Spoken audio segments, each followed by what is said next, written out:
Everything you said we already knew, more or less. Well, here's something that you didn't know. 2 of those special atomic bombs haven't gone off. Hey, how's it going, guys? Welcome back to White Lines F1. Welcome back to the next podcast on this channel. And today we're talking about the Melbourne GP race, and boy howdy was it interesting. So as you can see on the side, I've got the race results here. So it went Sebastian Vettel came first, Hamilton second, Bottas third, then Raikkonen, Verstappen, Massa, and so on. And wow, I guess it's clear now the gloves are truly off. We really know the true pace of these teams, and it was such a fascinating race. Wasn't necessarily the most exciting race. If you're the kind of person who's really into, you know, the crashes and the crazy overtakes and so on, there wasn't that much. There wasn't even a safety car. There wasn't really that much that happened. But nonetheless, it was a pretty good race. So before the race even kicked off, there was some controversy, well, not necessarily controversy, but there was a little bit of chaos. Daniel Ricciardo had a gearbox failure before the race even started, and then he was out of the race, it seemed. But then 2 laps in, he suddenly just came out of the pits and went, because they managed to fix it pretty quickly. But then on lap 29, he pulled up again. Exact same issue. It was a sensor in the gearbox. It just wasn't reading very well and just killed the car. Basically got stuck in 6th gear the first time round. Second time round, I'm not sure if he got stuck in 6th gear again, but basically he had to pull up. He had to give his race away.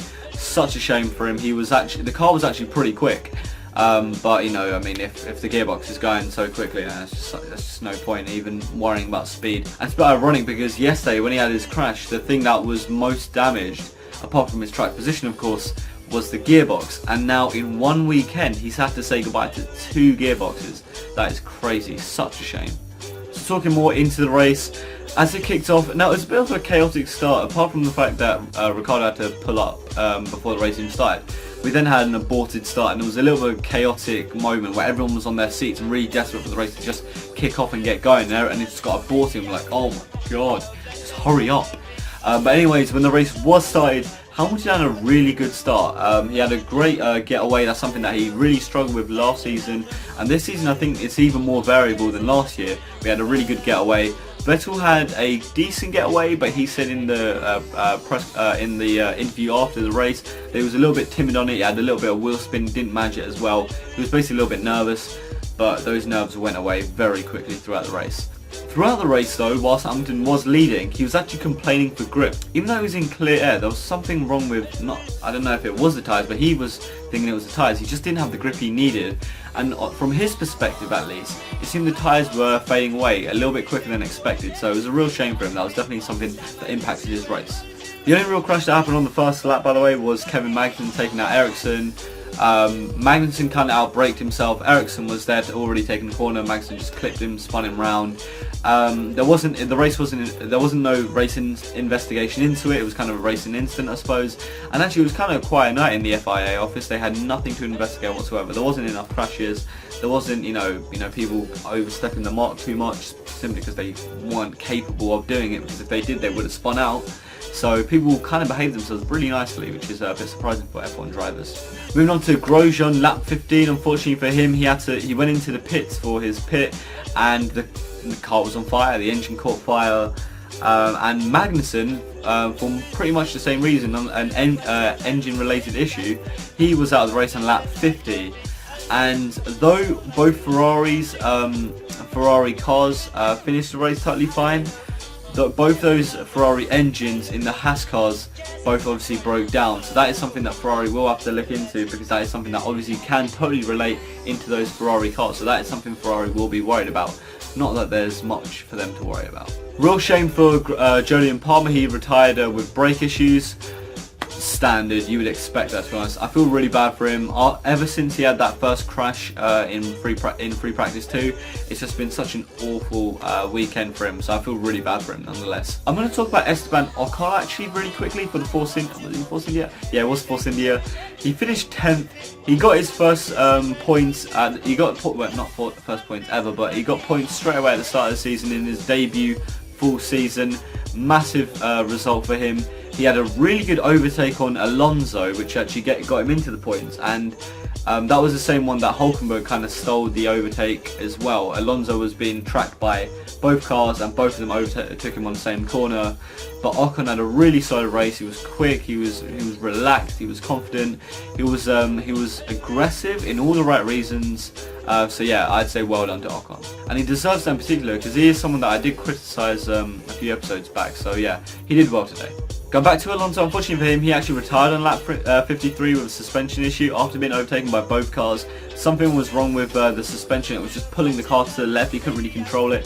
One of the corners slightly further into the race, I think it was lap 11 or 12, I can't remember what it was. You could just see him weaving the car. He really just didn't have that control with it. It just kept pulling to the side. So unfortunately he had to retire for that reason. And to be honest, of all the issues for him to have to retire on, that's probably the best one for him to have. It was kind of less of two evils, because rather he had an issue with suspension, which they know they can fix, rather than an issue with the Honda power unit, which obviously Honda still wasn't that fast as a power unit, but at least, you know, it was reliable.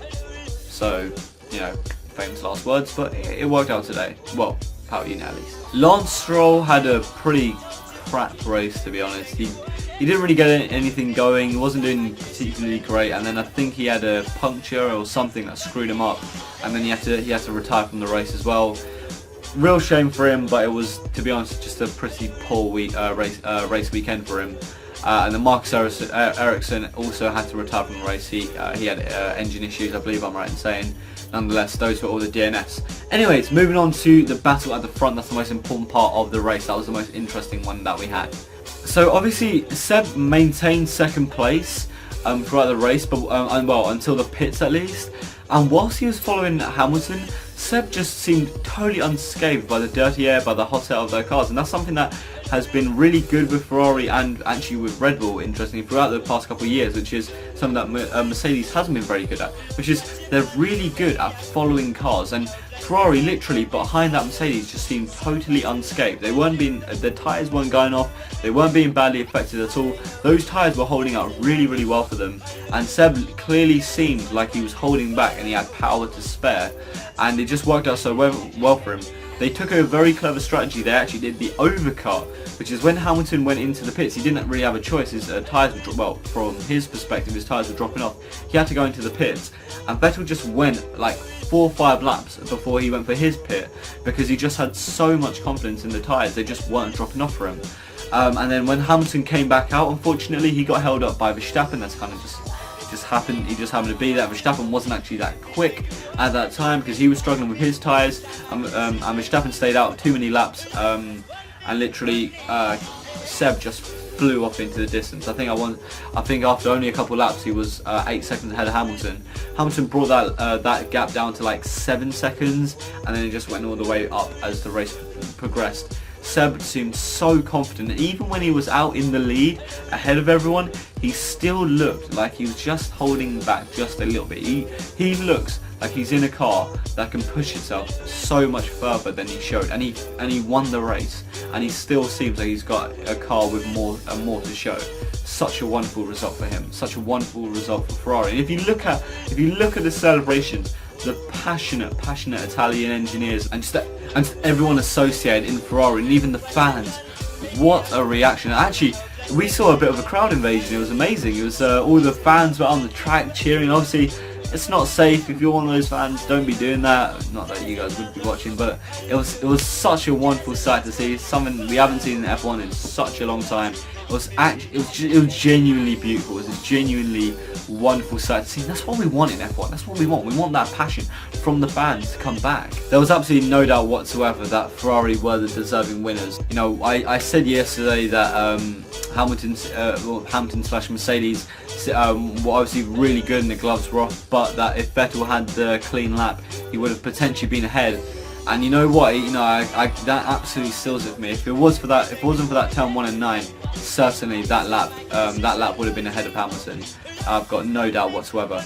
Bottas, however, did have I guess a quiet race, if you want to look at it in some way, but he came third, and to be honest, he had a good race. It was a typical Finnish finish. It was a typical finish race.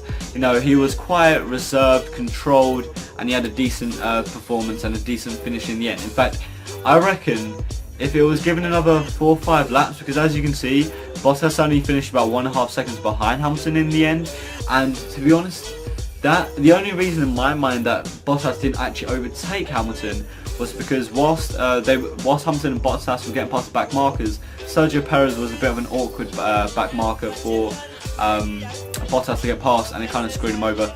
Not that there was much Perez could do about it. He just happened to be a little bit in the way. And I reckon if it was given another 4 laps, maybe 5 laps, I think Bottas could have got ahead of Hamilton because he was catching up, no doubt. Hamilton was all smiles at the end, but I think quietly he knows he just didn't have the performance that he really wanted. Yesterday, he had it all there. He was really loving it. Today, he had so much doubt, and he was just always complaining about something. And actually, interesting, at one stage he was talking about how the power was dropping off in that Mercedes engine, just little glitches. Not sure if it didn't matter in the end. It was never in a position to gain place on Vettel, and he wasn't overtaken by Bottas. But that is something that Mercedes will investigate. But to be honest, that's all I really need to say. It really showed in Ferrari how fast they really are. The gloves truly are off. It's clear that it's clear that they're favourites. But it's now we don't know who are the favourites. That's the important part. We don't know who the favourites now. It was a bloody interesting race. Not the most thrilling, but truly intriguing. Very intense. Wonderful race for me to watch it all, from my perspective at least, simply because I was just so interested in everything that was going on, and it was wonderful to watch. We were all expecting a safety car, we were all expecting a couple of crashes, and we were definitely expecting, I was certainly expecting a safety car.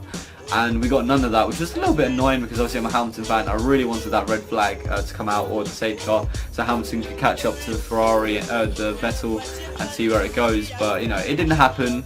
But you know what? At the end of the day, I think that is the correct result. I think that's how it should have finished. Actually, I forgot to say, Toro Rosso, big shout out to them. Carlos Sainz started 8th and Kvyat started 9th, and that's where they both finished. Wonderful for them, absolutely brilliant for them. They had a stellar performance. They'll be definitely proud of that one. Even though the Force India of Perez was ahead of them, they still won't be complaining.